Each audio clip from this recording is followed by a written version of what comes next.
Da, Zoran.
Prijatelje, evo smesti, možeš tu, da. Sešću i ja, tako da neću biti više od vas.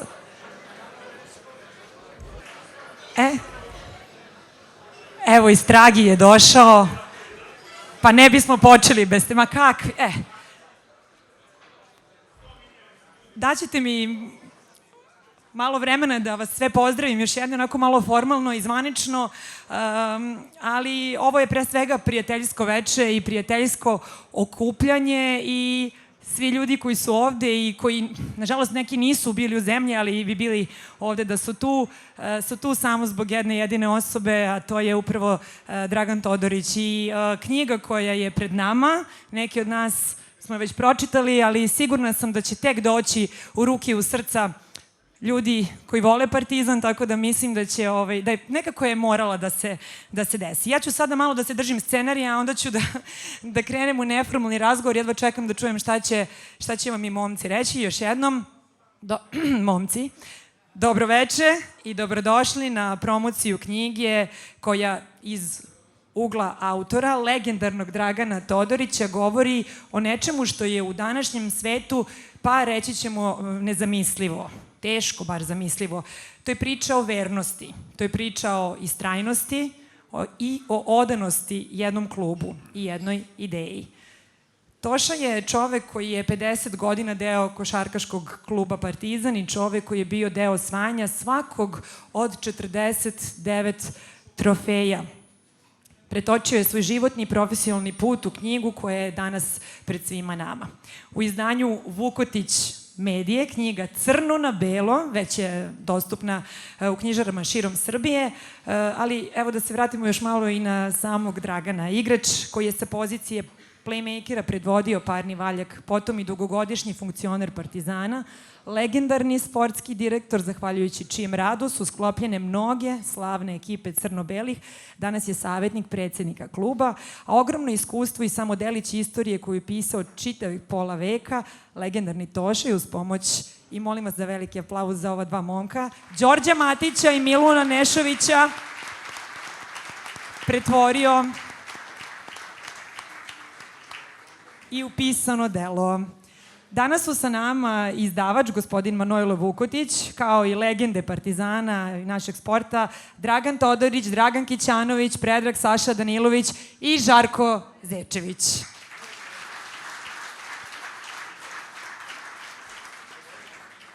Tošo, znam da ti je mrsko da govoriš, često si znao i da prećutiš kada je možda trebalo da se bude glasniji, ali nemaš kud. Sada si pred svojim prijateljima, pred svojom crno-belom familijom i stvarno želimo direktno i lično tebe da čujemo kako je nastala ideja da sve ove godine, ove decenije, svoje iskustva, emocije, uspehe i padove pretočiš u jedno pisano delo. Prvo bih hteo da vas pozdravim sve i da se zahvalim svima vama koji ste u ovolikom broju došli ovde. I pravo da vam kažem, imam baš veliku tremu sad da vam kažem bilo šta, jer kad pogledam sve ko je ovde i ko je oko mene, pored mene i ispred mene, stvarno sam onako uplašen malo, ako tako mogu da kažem. Lakše je bilo...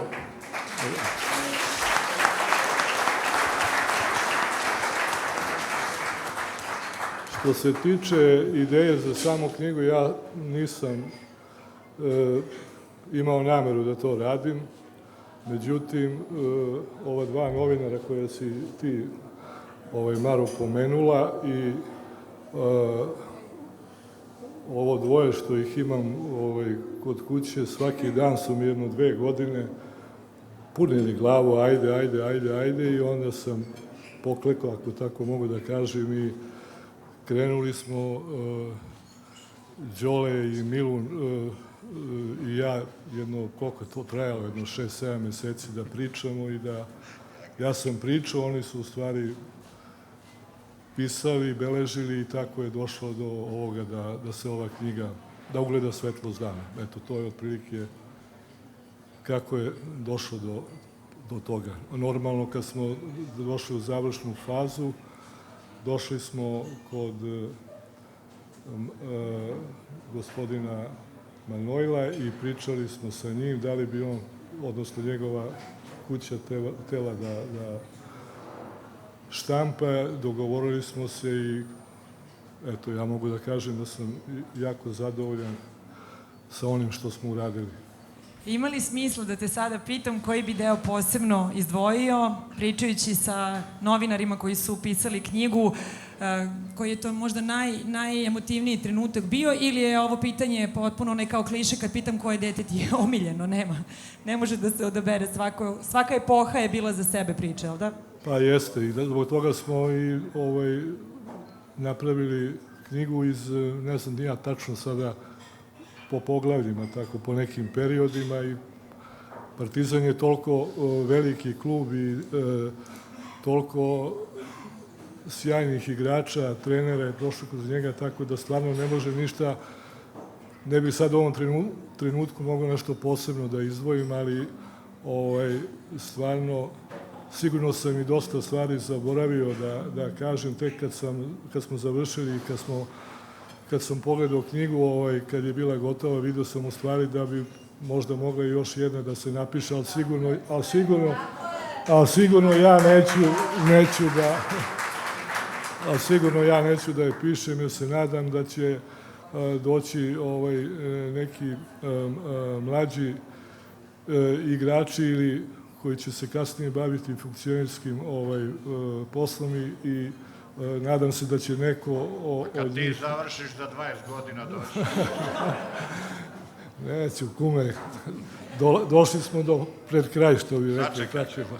Pa retkost je zaista da tu bude, da se smesti u jednu knjigu čitavih 5 decenija, mnogo turbulentnog vremena, mnogo gubitaka, još više dobitaka i svega, tako da Tošo, u ime crno-bele familije, hvala što si i ovu prvu napisao. Hvala.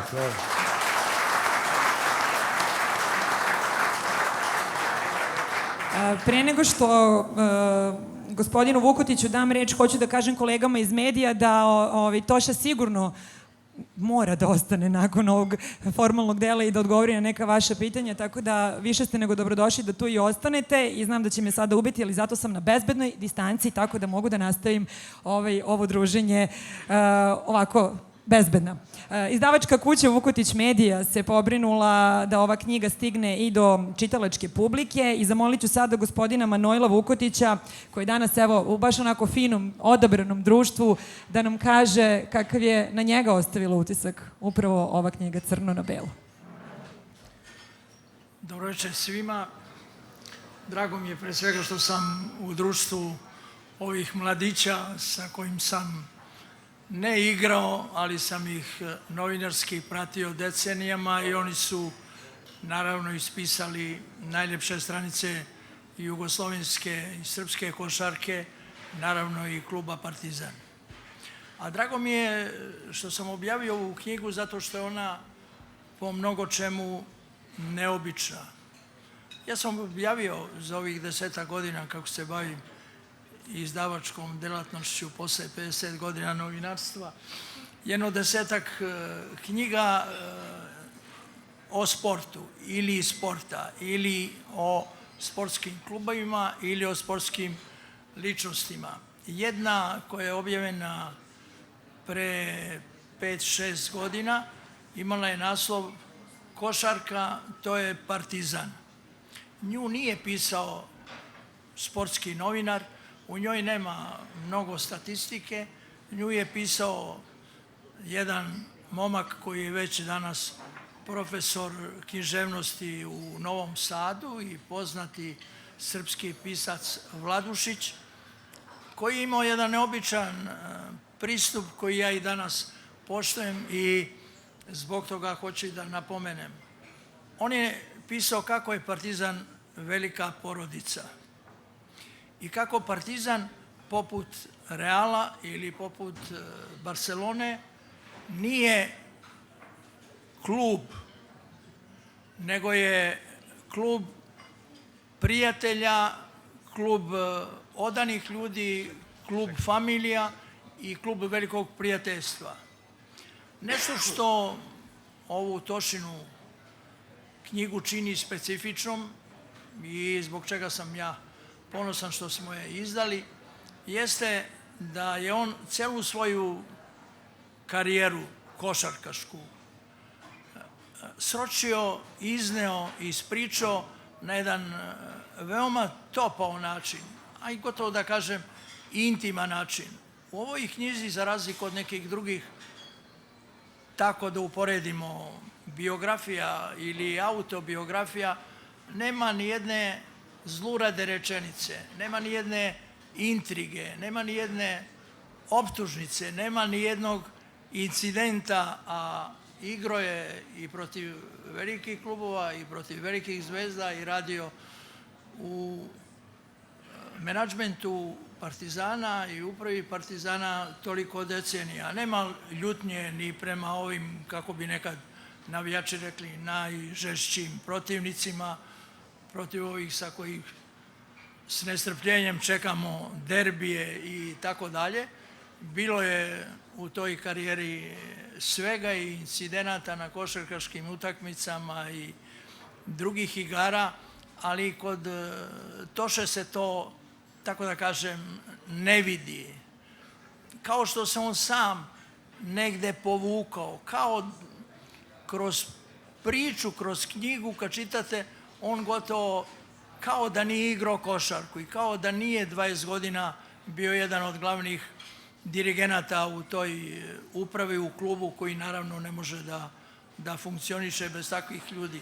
Zato je ta knjiga, kako bih rekao, specifična, lepa, lako se čita, ljudski topla, veoma dostojanstvena, veoma u najlepšem smislu sportska i plemenita. Ja vam više od toga o tome neću pričati, zato što ovi momci koji su mlađi od mene i levo od mene, oni imaju košarkaške priče i košarkaške biografije. Hvala vam lepo.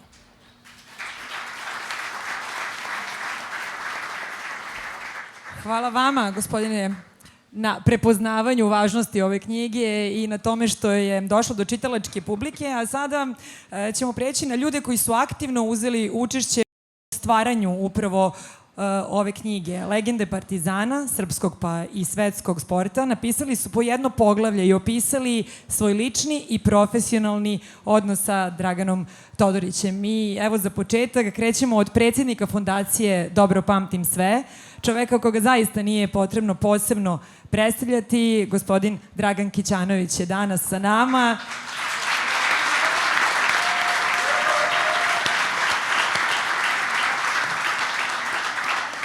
Kako ste vi videli Tošinu ideju o pisanju ove knjige? Kako ste reagovali kada vam je prvi put rekao da se nameračio upravo na to? Pa, dobro večer svima, pre svega. Lepo je biti u ovakvom društvu. Sam je Toša rekao da to niko nije ni znao. Tako da sam i ja to saznao pre nekih mjesec dana. Znate, lepo je u životu ovakve stvari i ovakva neka sećanja. Sad treba izdržati ta sećanja, jer svaka sećanja kad nadiru u čoveku ipak treba biti jak, da to sve, da kažem, svariš i da se prisjećaš nekih i lepih i teških trenutaka u životu. Znate, ja sam negde, kad god me neko pita, ja kažem pre nekoliko godina, pa onda kažem pre 100 godina, jer ne mogu da kažem pre koliko godina i kad je to bilo, ali nekako i Toša i ja smo zajedno krenuli u ovaj svet košarkaški. Otprilike imali smo pa negde po 14 godina, tako nešto. Kad smo se upoznali, tako, ja mislim Tošo 14-15 godina i onda smo se upoznali normalno na košarkaškom terenu i onda je krenulo to druženje do dana današnjeg i kroz sport i kroz i kumstva i pre 100 godina, jeste Zeko. Onda smo vrlo zanimljivo zajedno ušli u kadetsku reprezentaciju Jugoslavije, juniorsku reprezentaciju Jugoslavije, Partizan. Tako da, negdje sam čak i u nekoj, nije šala, nego u stvari to je istina, kad smo se oženili jedan i drugi i nakon 10 godina braka više smo provodili zajedno u sobi Toša i ja nego sa ženama. Što je istina. Jer od neke 15. do neke 30. godine smo i bili i cimeri i stanovali zajedno i jeli zajedno i faktički ceo život. I što je najljepše možda od svega, a to je da smo i danas veliki, veliki prijatelji. Što se tiče knjige, kažem, to je jedna lepa stvar koja će ostati trajno. Ja sam je pročitao jedno 2, 3, 4 puta, međutim, kad sam čitao, sve sam to znao. Jer sve to što je i on rekao i što su moji drugari rekli i ispričali, znao, međutim, siguran sam da će biti mnogo, mnogo zanimljiva i za decu, i za omladinu, a i za nas starije, da, eto, posjetimo se na divna, lepa vremena. Eto, toliko za sad. Hvala vam, Dragane. Hvala najljepše. Sa nama je još jedan čovek koga zaista ne treba posebno predstavljati, predsjednik Košarkaškog saveza Srbije, nekada šampion Evrope s Partizanom, predsjednik Partizana. Saša, dobroveče. Dobroveče.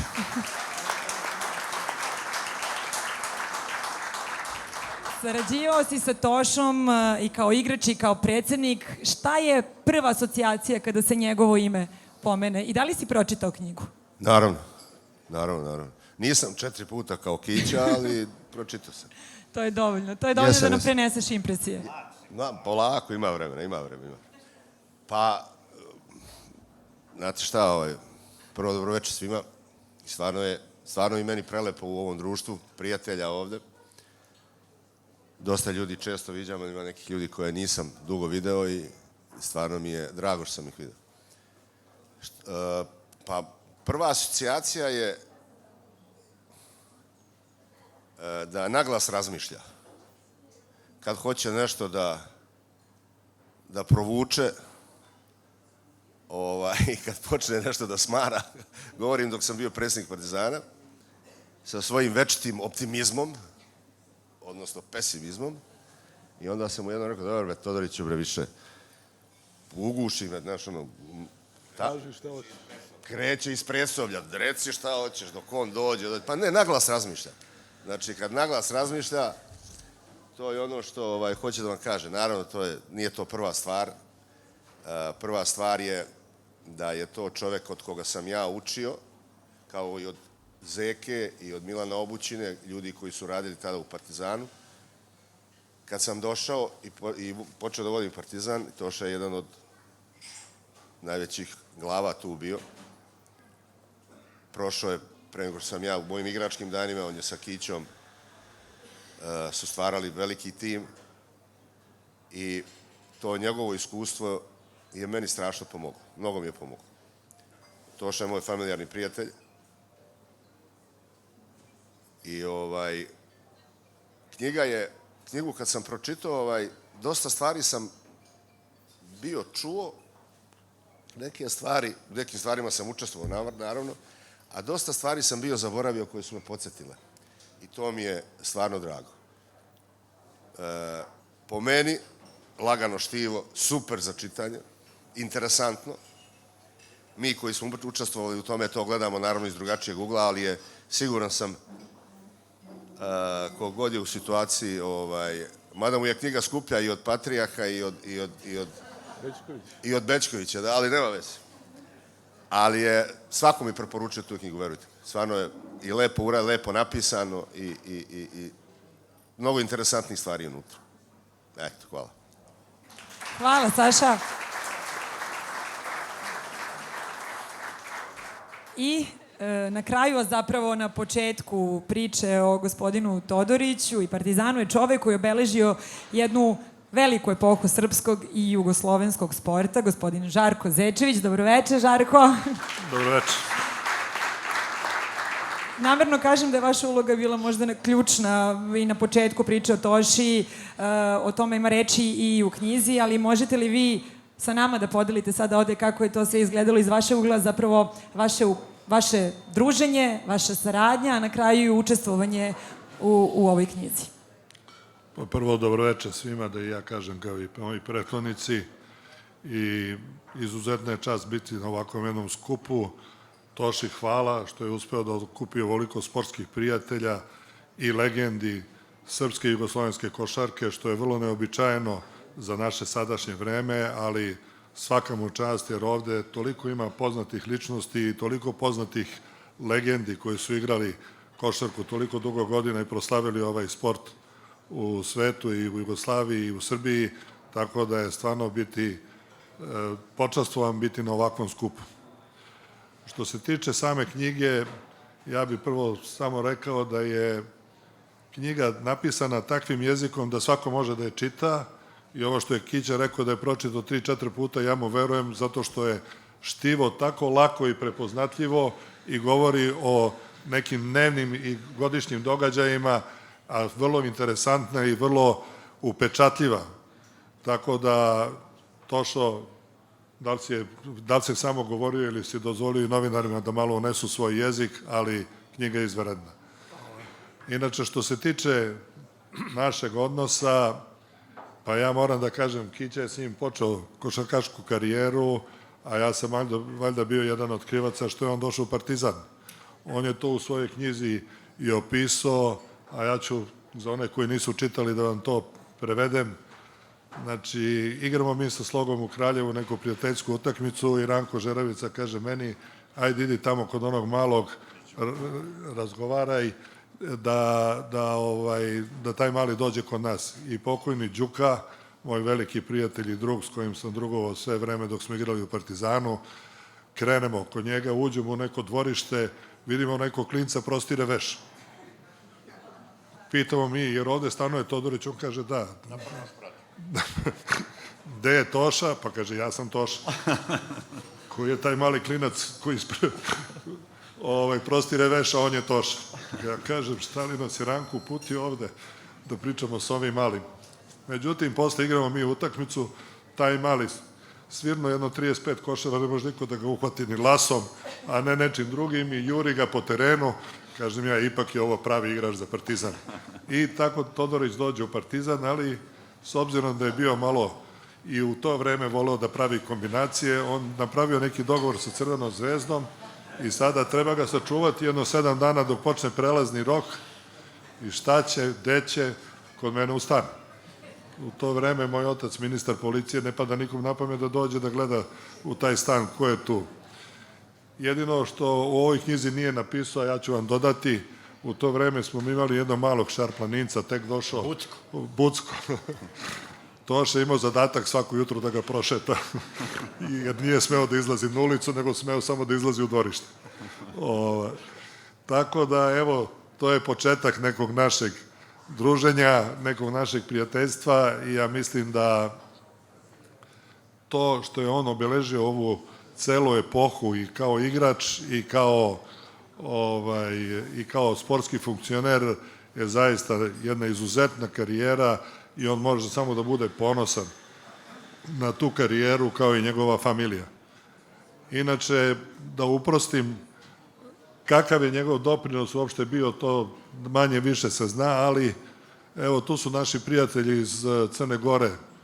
U jednom trenutku davnih dana Vesko Barović mi kaže, slušaj, mi imamo bolji klub, bolje igrače od ovog Partizana, ali dok je onaj beli mak tamo u Partizanu, teško da možemo da dobijemo neku utakmicu.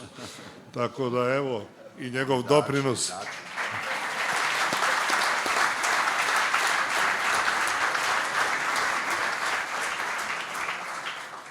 Pošto smo mi Tošu popularno zvali Šaranče, on je samo u knjizi preskočio jednu stvar, a to je, ipak je on bio navijač Crvene zvezde, morao je to zbog oca da bude, i došao u Partizan i jednog dana mi u bolnici Dragiše Mišović smo na nekom pregledu uho, grlo i nos, a on stoji na prozoru i gleda prema stadionu Crvene zvezde, a Crvena zvezda igra sa nekim klubom, fudbal.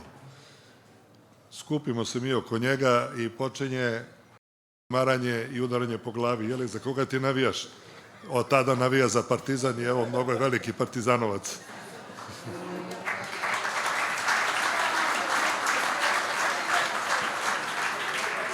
Ne moraš baš sve da prikočim. Pa ne mogu da zakočim, rekao si mi da pričam slobodno, ne mogu sad ja kako da kočim, ne rade mi kočnice. Jedna njegova karakteristika koju sam ja prepoznao, to je kad je dobio prvi posao, ja sam tad bio generalni sekretar sportskog društva i osnovao sam neku marketinšku agenciju i pitam njega i Beravs, hoćete da dođete da radite, da se malo bavite komercijalom, i njih dvojica pristanu i moram da vam kažem, Toša je imao najveće bonuse, jer je toliko dobar bio sa tim poslovnim partnerima, znao je da sedi s njima u kafani, da pije, da se druži, a cene koje je davao, mene je bolela glava od toga. Iako ja nisam baš naivan i lak, ali od njega je to bilo nešto izuzetno. Tako da, eto, ceo jedan život stane u ovakvu jednu knjigu, što kaže Toša, kad je pročitate, možda bi mogli da dodate još mnoge stvari, a ja ću samo na kraju, da bi obeležio to naše prijateljstvo, da pročitam šta mi je Toša napisao u posveti. Ti baš sve moraš. Celu knjigu prepričam. Pa kad vas dvojica malo pričate, mora neko da priča, brate. Pa pusti, bre, to polako. Neće niko da kupi. Nemoj da me prekidate, molim vas, budite, imajte obzira prema godinama, molim vas. Kaže, dragi Zeko, nek te ova knjiga podsjeti na dane kada smo zajedno postavili temelje velikog Partizana. Ti si me doveo iz... Pardon. Nisam za naočare. Ti si me doveo iz Kraljeva, ti si me zaposlio kad sam prestao da igram i na kraju ti si me i naučio kako da opstanem više od pola veka u ovom poslu. Hvala ti. Mislim...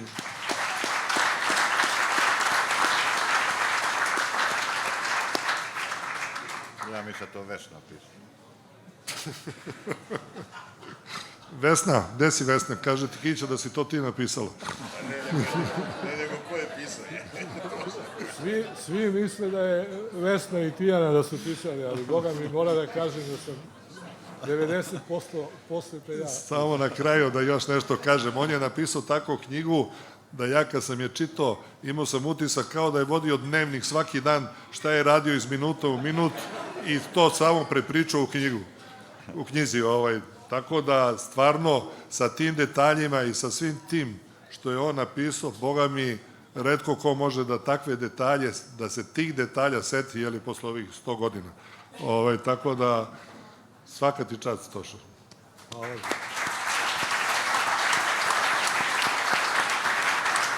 Hvala, Zeko, da imamo još vremena, mislim da bi imali materijala i za drugu knjigu sa same ove večeri, jel tako? Hvala mnogo svima što ste učestvovali, hvala svima koji su došli, ovo nije kraj, ovo je samo kraj zvaničnog dela ovog druženja, sada ćemo da se opustimo, družimo, nazdravimo za našeg Tošu i ja hoću da jedno lično hvala kažem. Tošo, ne, ti imaš ovde još posla. Ja sam teo... ja sam teo samo da kažem nešto dok smo ovako fokusirani svi. Zeka je sad pomenuo, teo bih da se zahvalim njemu što me iz Kraljeva, da kažem, doveo u Beogradu u jedan klub kakav je Partizan. Da se zahvalim Kići što me je zaposlio u košarkaškom klubu Partizan, da se zahvalim Saši što me nije oterao kad je došao da bude predsednik kluba, da se zahvalim takođe mom velikom prijatelju Milanu i Ostoji što su me smenili kad su preuzeli klub zbog toga što su me sačuvali i omogućili mi da dočekam 50 godina u Partizanu. Hvala svima.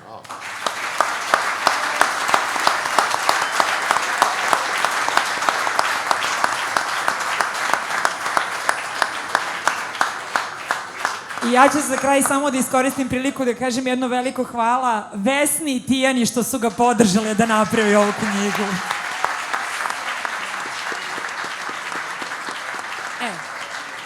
Toša će zauzeti sada ovo mesto na kome sam ja samo još koji sekund, potpisivaće vam knjige, mislim da je dovoljno emotivan da pristane i na... Momci, samo treba jedna zajednička slika za kolege fotografe. Ja još jednom želim da se zahvalim svima vama što ste bili deo ove čarobne večeri i vidimo se pa za novih 50. Može to da bude jedno lepo obećanje. Hvala vam još jednom.